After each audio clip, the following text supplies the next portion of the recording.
flash mob running in Can't believe it's and grabbing stuff. Bro, and talking to most of those ballot measures passed. Oh my God, the liberal DA, George Gascon in California, was replaced with a guy named Nathan Hochman, something like that. He promised to bring back stiffer penalties for crime. People across the board, Oakland, where people are insane there, recalled, I believe, the mayor. They went more right-wing. In Oakland, they went more right-wing. And it's the fault of a few podcasters. I can't. That's the lesson to be learned here. Every single thing that you wanted to happen did not happen. Every single thing across the board. The people of Oakland, the conservative people of Oakland decided that they wanted to have a functioning society. That's what happened in the election, by the way, whether you like it or not. People decided they wanted a functioning society. They said, I would like society to function. And for that, you're saying they are racist Nazis and they're dangerous. And it's the fault of a few people with podcasts. Now, by the way, I want to send a message out there to comedians that are upset about this. You can also have a podcast. This is something that many people, I guess, are unaware of. You can also start a podcast. There is not one law on the books preventing you from starting a podcast and making it successful.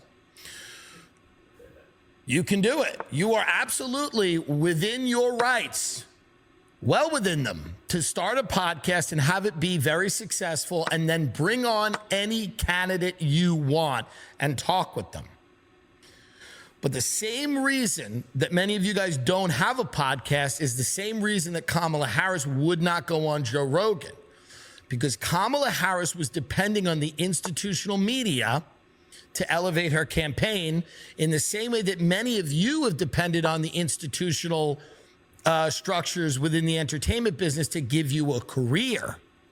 So when everybody was going on the internet and building podcasts and making sketches and being independent and getting a fan base, many of you guys were sitting there waiting for your pilot to get picked up or to get a writing job, and you were betting on the institutions, the same institutions who said a couple of years later they wanted to replace you with AI.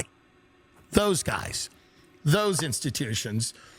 And you wanted to make sure that you didn't go on a podcast and say anything offensive, because God forbid somebody at one of those institutions that you were all depending on, who now want to replace you with AI, you wanted to make sure that none of them were offended, not any of those executives in their 10,000 square foot homes in Malibu. You did not want them to see a tweet or hear something you said on a podcast that was offensive. So you stayed away from the internet. You huddled and you hunkered down and you said, fuck it, I'm waiting for the good people at Comcast or wherever to give me a job. And listen, cool, fine.